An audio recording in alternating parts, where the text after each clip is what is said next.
Assalamualaikum warahmatullahi wabarakatuh. Apa kabar kolega Berjumpa lagi di Insya Allah ini akan menjadi episode yang kelima ya. Nah kali ini si akan membacakan sebuah puisi yang judulnya adalah nama sebuah kota di mana kota tersebut adalah persinggungan dua kontinen, dua daratan sama dua kebudayaan yang salah satu menjadi kawasan kota tujuan wisata terkenal juga karena untuk sebagian orang ini menimbulkan romansa historis zaman dulu, terus ragam budaya eh, dan apa ya nuansa kehidupannya tuh cukup unik karena persinggungan dua daerah tadi, dua benua tadi, eh, yang punya sejarah panjang. Dulu terkenal dikuasai oleh Imperium Romawi Timur atau biasa disebut Kekaisaran Bizantium, dan kemudian berhasil direbut oleh Kekaisaran Utsmani. Nah, kalau udah disebut nama Utsmani berarti udah ketahuan kan nama kota ini adalah Istanbul. Ya. Nah, kenapa misalnya para kolega ini bertanya kenapa nih si menulis puisi tentang kota ini? Pertama dulu si tuh suka sama yang namanya sosok Jalaluddin Rumi, seorang apa ya eh, penyair dan mistikus cinta, mistik dalam artian kerohanian, bukan mistik yang bukan yang berhubungan dengan hantu ya, maksudnya orang-orang yang mencari kedekatan dengan Tuhannya gitulah, ekspresi mereka gitu. Nah, suka sama Jalaluddin Rumi, terus berlanjut eh, suka sama sebuah buku karangan Orhan Pamuk, judulnya My Name is Red atau Nama Saya Merah, atau yang di Turkinya, dalam bahasa Turkinya itu Benim Adem Kırmızı atau My Name is Red tadi. Uniknya buku ini nih buat para kolega yang belum baca, buku ini bercerita tentang kasus pembunuhan yang terjadi pada masa kekaisaran Utsmani sekitar 17 berapa lah gitu kalau nggak salah. Jadi terjadi pembunuhan terhadap para miniaturis, para seniman, para pelukis kekaisaran Utsmani saat itu. Nah, sang kaisar Sultan Utsmaninya saat itu siapa ya? Lupa, Sulaiman gitu, Sultan Sulaiman kalau nggak salah ya, dalam atau Bayezid. Wah, saya lupa kalau nggak salah si Sultan Sulaiman lah kalau nggak salah. Anggaplah sultan pada masa itulah. Nah, si sultannya menugaskan kepada si jagoannya, kalau nggak salah si jagoannya tuh emang pelukis juga. Nah, dia tuh ditugaskan untuk menemukan siapa nih pelaku pembunuhan para miniaturis milik Kesultanan Utsmani saat itu. Dan yang uniknya, yang banyak bercerita itu tidak hanya tokoh si pelukis ini, si miniaturis ini, eh, tapi di situ yang bercerita juga adalah barang-barang yang ada saat kejadian pembunuhan tersebut, seperti kuas, darah, si mayat pun ikut bercerita gitu, ikut bernarasi, cat air, terus apalagi ya kalau nggak salah gelas, kalau nggak salah, pokoknya unik lah buku itu. Para kolegom yang suka baca wajib bacalah itu, keren kalau kata saya. Lumayan tebal tapi menambah hasanah banget, menambah pengetahuan banget, dan menambah wawasan tentunya ya. Keren lah kalau kata saya dalam pencarian si pembunuh pembunuh para turis kesultanan. Oke, itu salah satunya kenapa saya menyukai menulis puisi tentang Istanbul ini. Salah satunya juga saya dulu menyukai timnas Turki waktu Piala Dunia 2002 gitu kalau nggak salah, waktu mereka juara ketiga mendapat peringkat ketiga zamannya Hakan Şükür, Belozoglu Emre, Okan Buruk, Yıldız Ray Bastur, siapa lagi ya, Rustur Ekber gitu, zaman itulah. Itu keren banget. Mereka saat itu sepak bolanya menyerang gitu.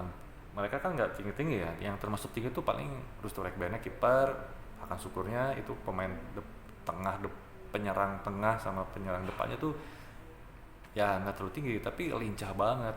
Wah, rancak bana gitu kalau menyerang pertahanan Brazil waktu itu, tapi keren lah. Itu zaman itu Nihat Kahveci juga kan nggak tinggi strikernya tapi keren banget. Oke, kita mulai baca aja kenapa jadi cerita sepak bola ya. Kita bacain puisinya nih para kolega sebentar. Istanbul. Laut paling megah ini berputar bak berdansa, langitnya bercahaya binar-binar mahkota, burung-burung hitam segagahnya para tentara. Oke, kita bahas dulu, kita breakdown dulu nih paragraf pertama. Laut paling megah ini berputar bak berdansa. Jadi orang-orang ya saya sendiri belum pernah kesana ya, cuman punya beberapa teman orang Turki yang ada yang di Istanbulnya, ada yang di kota-kota lainnya. Emang ini keren banget kotanya, unik banget karena seperti yang tadi yang sudah saya bilang, kota ini ada berapa persennya itu perairan karena ada di apa ya, teluk gitu, teluk yang nggak jauh ke sana udah nyambung ke laut si Istanbul ini. Jadi banyak ya kalau sekarang udah ada apa sih, jembatan keren ya, kalau nggak salah jembatan apa namanya lupa tuh, ada yang ikonik lah. Kalau para kolego ngetik Istanbul pasti ada si jembatan barunya itu tuh, yang baru dibangun zaman Presiden Recep Tayyip Erdogan, itu keren pokoknya. Nah itu, tapi secara garis besar mereka kota Istanbul ini dibagi-bagi oleh selat, oleh laut kecil, yang dimana di setiap garis-garis perairannya itu di situ kota-kota rakyat masyarakat kota Istanbul tinggal gitu. Dan perairan mereka menghasilkan salah satu komoditinya itu ikan yang banyak. Ya ikan pun termasuk, kalau nggak salah termasuk menu makanan yang favorit ya di Istanbul. Nah, laut paling megah ini bak berputar ya, karena balik lagi, karena kenapa saya gambarkan megah berputar bak berdansa, karena itu tadi dikelilingi perairan. Karena landscape-nya yang unik, bagus, itu menciptakan efek yang buat saya yang belum pernah kesana, lihat di video, di fotonya pun terkesan megah banget, dan ditambah memiliki nilai historis di mana di situ Kekaisaran Bizantium pernah berkuasa, dilanjut oleh Kesultanan Utsmani yang merentang total mungkin lebih dari 1000 tahun tuh ya, kalau Bizantium ditambah sama Utsmani. Jadi memberikan kesan romansa megah lah ya, laut Selat Bosporus itu. Langitnya bercahaya binar-binar mahkota ya, karena ini merupakan kota wisata internasional. Wah, itu banyak banget, ribuan kalau nggak salah yang mengunjungi per tahunnya itu ke Istanbul itu. Sudah barang tentu sebuah pemandangan yang luar biasa di saat pemandangan kontur landscape tanahnya yang luar biasa indah, dibanjiri turis mancanegara dan lokal juga. Tentu secara keseluruhan kalau kita menangkap dalam sebuah foto atau video, itu memberikan sebuah scene pemandangan yang luar biasa tentunya. Burung-burung hitam segagahnya para tentara. Nah, di selat ini, di Selat Bosporus ini, eh, banyak hidup burung-burung. Saya nggak tahu jenisnya burung apa ya, cuman warnanya hitam gitulah. Jadi di setiap saya nonton videonya tentang Istanbul, itu selalu ada penampakan atau tertangkap kamera para burung-burung ini sedang berseliweran di seputaran langit Istanbul itu. Keren lah. Nah, kenapa segagahnya para tentara? Karena dulu saat pertempuran Konstantinopel 1453 tuh, ini para tentara-tentara dari Kekaisaran Bizantium dan Kekaisaran Utsmani itu bertempur cukup sengit ya. Apalagi Kesultanan Ottoman, Utsmani membawa meriam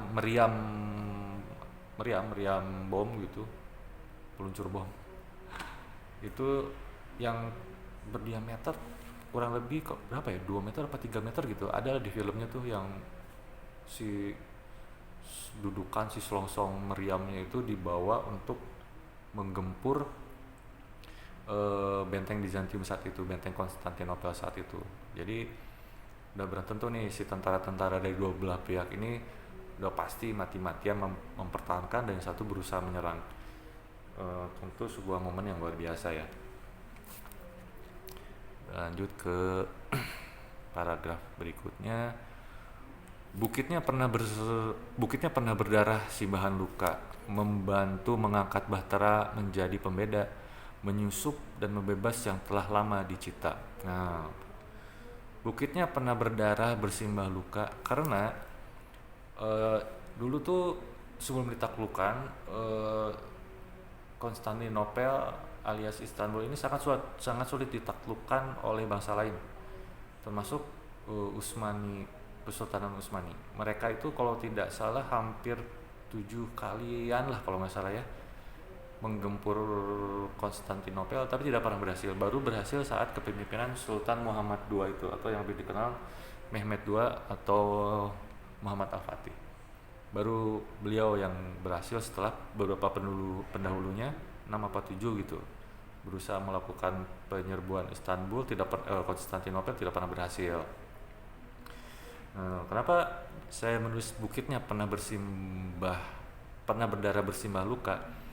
Karena momen dulu sebelum penaklukan Konstantinopel, setiap beberapa spot di laut Bosporus itu, saat Bosporus itu dipasangi rantai-rantai besar yang mengakibatkan si kapal-kapal laut penyerang dari bangsa lain itu tidak bisa masuk si lautnya, karena kan konturnya yang bukan datar ya. Kalau Istanbul tuh beberapa ceruk, ada yang daerah yang ke dalam, ada yang keluarnya.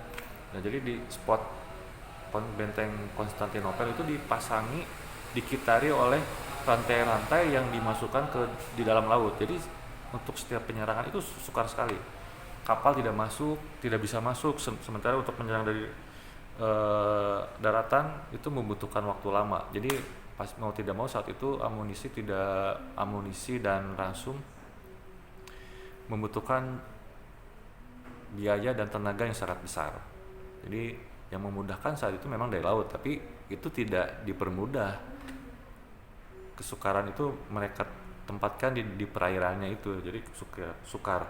Nah, saat tentara Utsmani mengepung sekian lama, mereka tidak bisa merebut benteng Utsmani. Pada suatu hari setelah berhari-hari pengepungan, akhirnya Sultan Mehmed memiliki ide yang luar biasa, entah gila, entah unik, entah extraordinary ya untuk saat ini pun kayaknya agak luar biasa aneh idenya. Nah, dia tuh memiliki ide untuk mengangkut armada lautnya melewati sebuah bukit yang bernama Bukit Galata gitu. karena dia menilai setelah berkeliling mengamati, satu-satunya untuk menaklukkan Konstantinopel itu si kapal laut, beberapa armada lautnya dia itu harus dipindahkan melewati si perairan itu gitu, karena untuk memindahkan lewat air nggak bisa. Nah akhirnya dia memaksakan kekeh gitu, ini armada gue ini gue harus pindahin nih, harus luncurkan nih, harus melewati sebuah bukit yang bernama Bukit Galata ini. Ini benar-benar gila, idenya luar biasa gila lah gitu.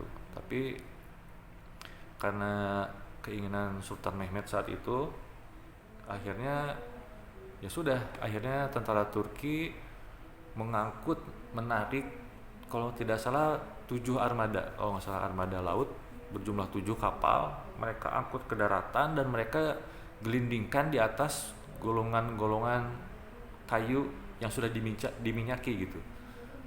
Ini kejadian epik banget ya, ada di filmnya juga kalau para kolega ingin melihat. Jadi si 7 kapal perang ini berlayar di atas bukit mempergunakan gelondongan kayu yang sudah diminyaki itu, didorong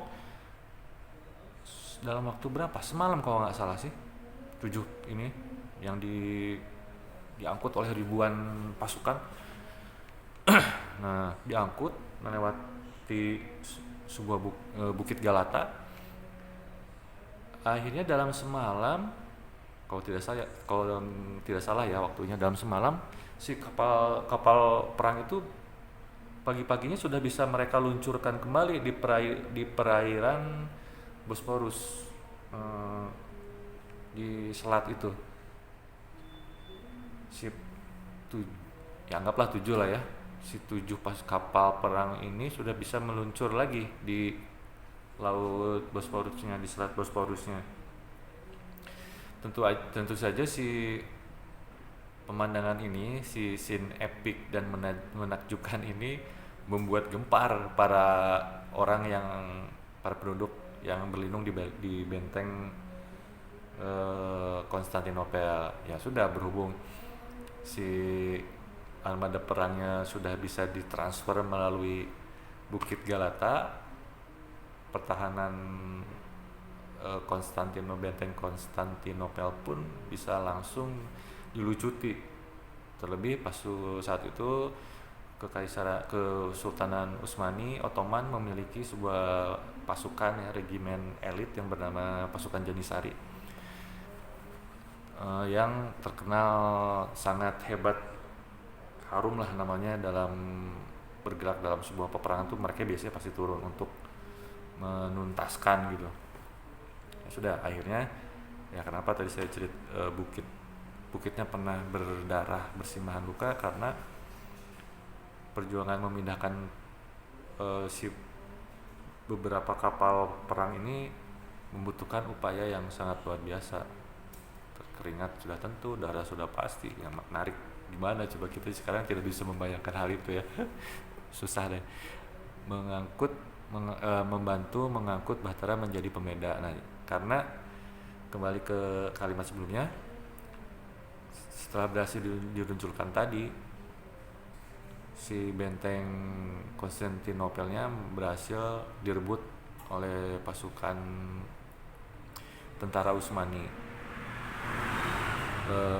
menyusup dan membebas yang telah lama dicita. Nah, karena keinginan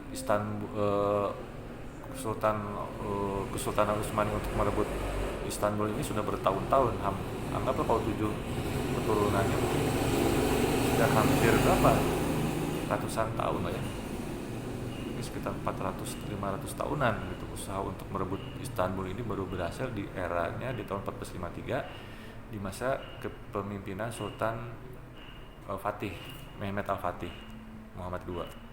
Itu yang sudah dicita-citakan oleh kaum muslim, khususnya Kesultanan Utsmani. Di kota ini semua menjadi satu. Di sini keindahan menjadi dirimu. Ya, balik lagi untuk melihat sejarahnya, cerita-cerita yang ada di kota ini melintas rentang waktu hampir 1000, ya udah pasti lebih dari 1000 tahun, eh, dari zaman dinasti Bizantium atau Romawi Timur itu, sama dilanjut ke Kesultanan Ottoman, langsung sekarang menjadi Republik Turki. Semua perbedaan ciri khas budaya, hasanah, mungkin dunia literasi, ilmu pengetahuan, agama, kronik-kronik agama itu menjadi kuliner, sejarah bersatu di kota ini, di kota Istanbul ini. Ya wajar, jadi sekarang pun mereka menjadi salah satu kota tujuan wisata sangat terkenal dan paling banyak dikunjungi setiap tahunnya, Istanbul ini. Di sini keindahan menjadi dirimu. Diksi ini, apa ya, waktu itu saya ngobrol sama temen yang orang Turki. Dia bilang kalau kamu datang ke Istanbul,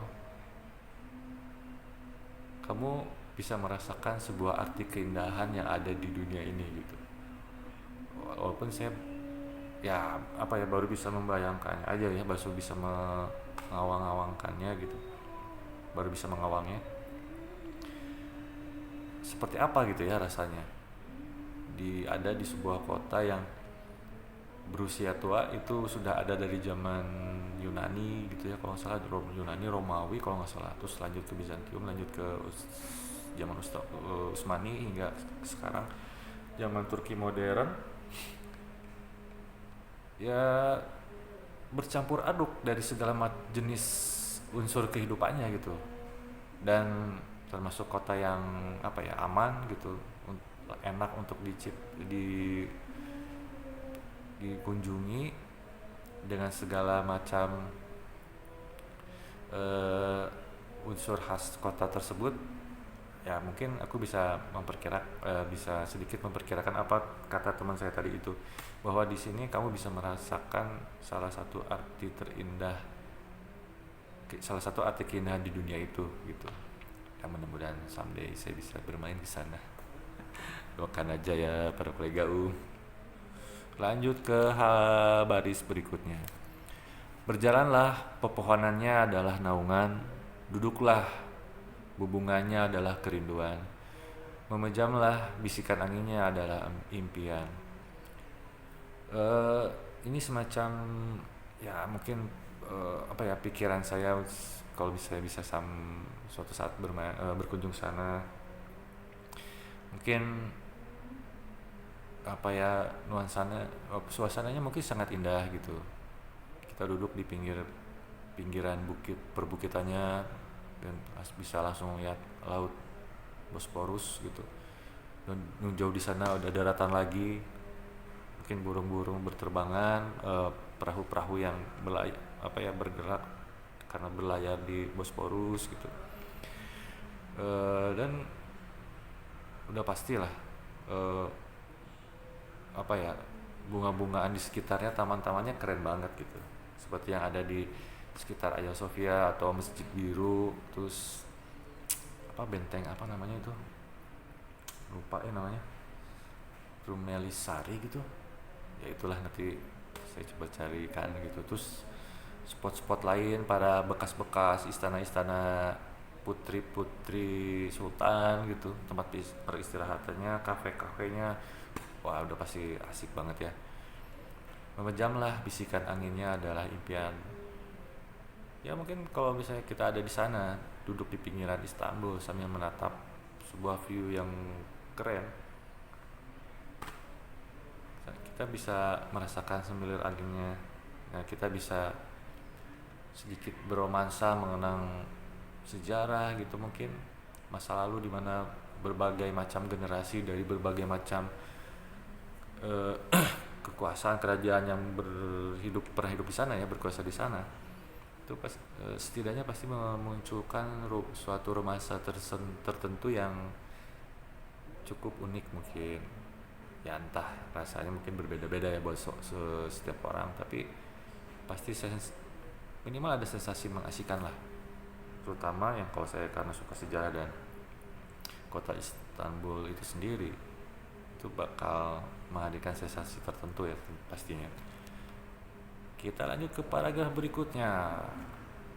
Oke, kota ini menunggu sekali lagi untuk ditaklukkan. Masa lalu dan masa depan bertemu dalam jawaban, kota ini kan tetap jadikan hatimu tawanan. Nah, kenapa ini menunggu sekali lagi ditaklukkan, bukannya sudah ditaklukkan? Nah, memang betul. Tapi dalam salah satu apa ya nubuat Rasul, tapi eh, di momen yang satu lagi itu yang mungkin di masa depannya insya Allah kota ini akan ditaklukkan sekali lagi. Nah kita nggak tahu nih skenario nya seperti apa. Ya ada beberapa teori lah ya yang berhubungan dengan akhir zaman. Tapi ya saya tidak akan ungkap di sinilah. Kita ini aja karena ini kan kajiannya obrolan tentang puisi, bukan tentang historical sejarah dan kajian serius gitu. Ya mungkin para kolega bisa cari tahu sendiri di baca atau di YouTube tentang kajian akhir zaman, ada biasanya disebut lah. Nah kota ini someday nanti di masa depan akan kembali ditaklukkan, entah dengan skenario seperti apa gitu. Karena Nabi Muhammad Shallallahu Alaihi Wasallam sudah menubuatkan itu gitu. Seperti apa nanti ditaklukannya, entah. Saya tidak bisa menjawabnya. Masa lalu dan masa depan bertemu dalam jawaban. Nah, ya, karena Istanbul itu salah satu kota yang identik dengan pertemuan dua hal ya. Pertama yang paling kentara itu sejarah, dimana masa lalu yang penuh syarat dengan berbagai macam ceritanya, dramanya, begitu pula dengan masa depan yang seperti kalimat sebelumnya itu banyak sekali dimensinya, mungkin nanti banyak sekali dramanya yang akan memunculkan sebuah jawaban yang mungkin kita tunggu juga gitu, seperti apa ya itu nanti, memiliki peran apa Istanbul itu di masa depan, siapa-siapa aja pihak-pihak yang akan turut andil di momen tersebut, kejadian-kejadian apa aja nih yang memancing kejadian berikutnya gitu.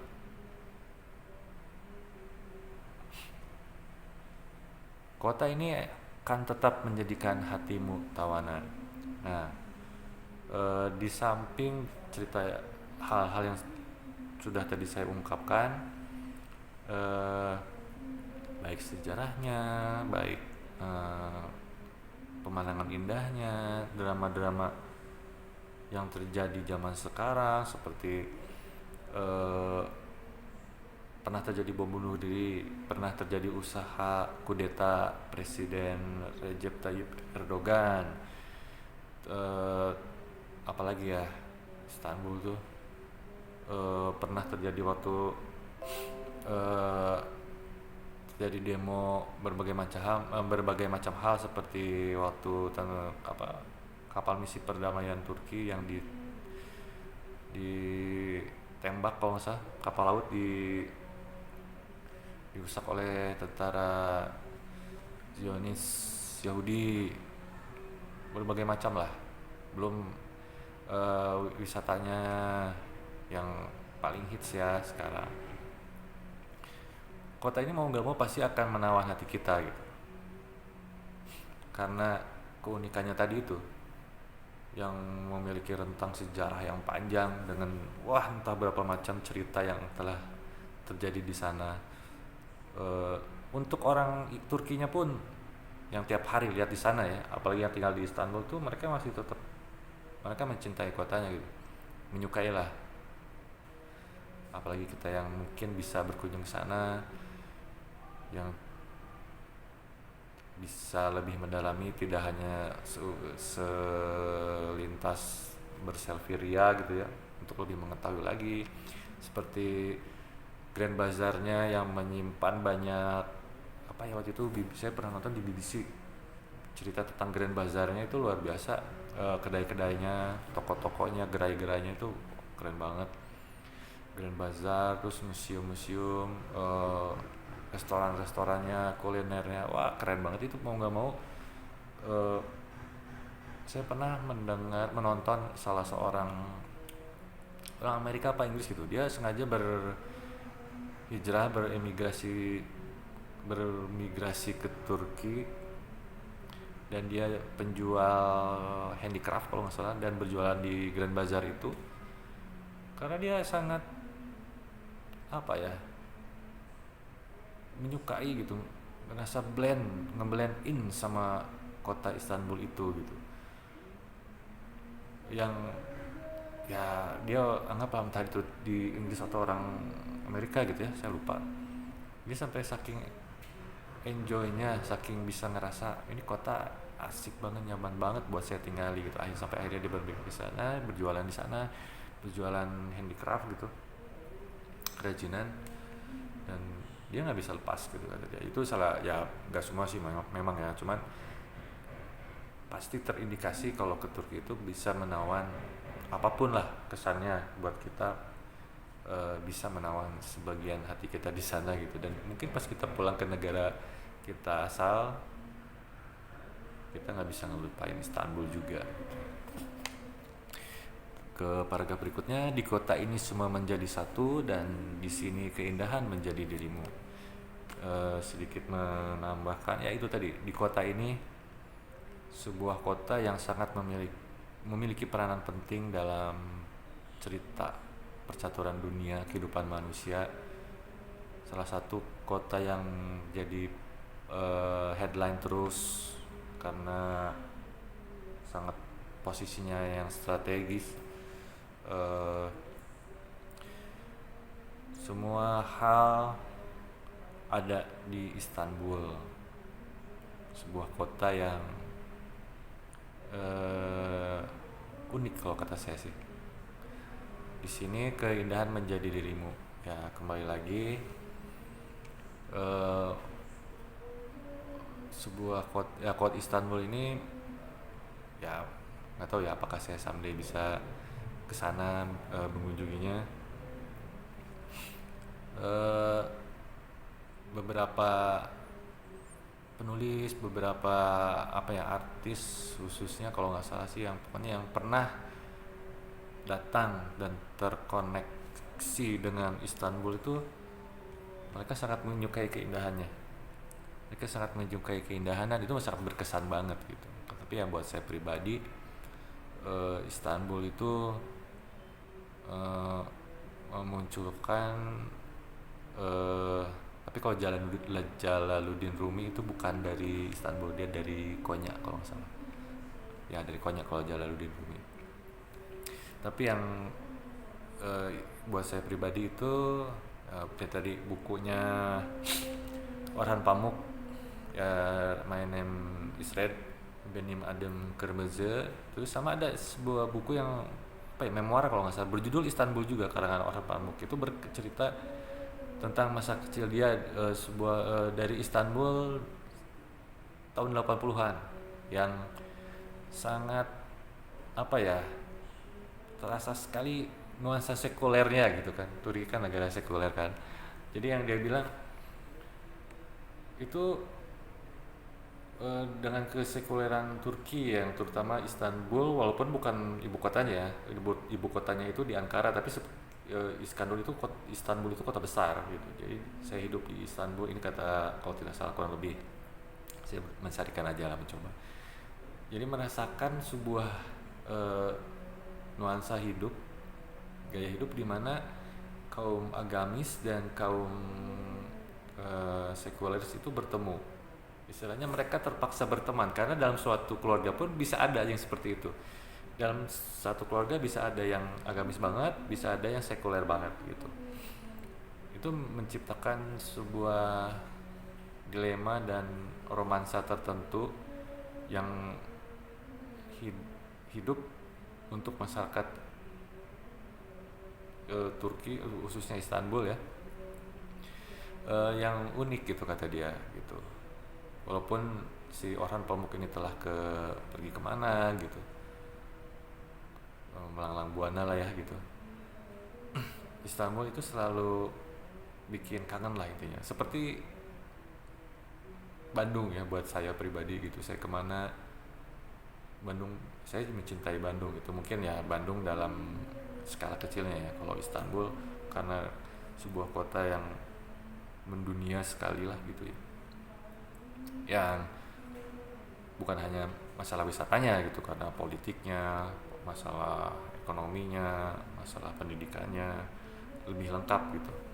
Itu dengan istilahnya ada, bukan konflik sih, tapi ada dia, saya tidak bisa mungkin dan tidak berani mengatakan itu konflik, tapi lebih kepada dialektika antara kaum sekuleris dan kaum agamis yang hidup dari tahun 80-an hingga sekarang. Mungkin sekarang lebih terasa agamisnya ya karena Presiden Recep Tayyip Erdogan boleh dibilang muslim yang taat gitu. Kalau zaman dulu itu sangat sekuler banget. Jadi kenangan akan Istanbul itu sangat lengkap dan bukan lengkap, sangat banyak sekali kroniknya, hal-halnya gitu. Semilir anginnya gitu, Hagia Sophianya, Masjid Birunya, Bosporusnya, apalagi jembatan-jembatannya, istana-istana peninggalan putri-putri Sultan Utsmani, para penulisnya, para senimannya, para pengrajinnya, para praktisi kuliner ya, praktisi atau para pekerjanya di pasarnya yang luar biasa lah perjuangan mereka gitu. Karena pernah mengalami masa Bizantium, masa Ottoman, masa Republik Turki yang kadang perpindahannya tidak memerlukan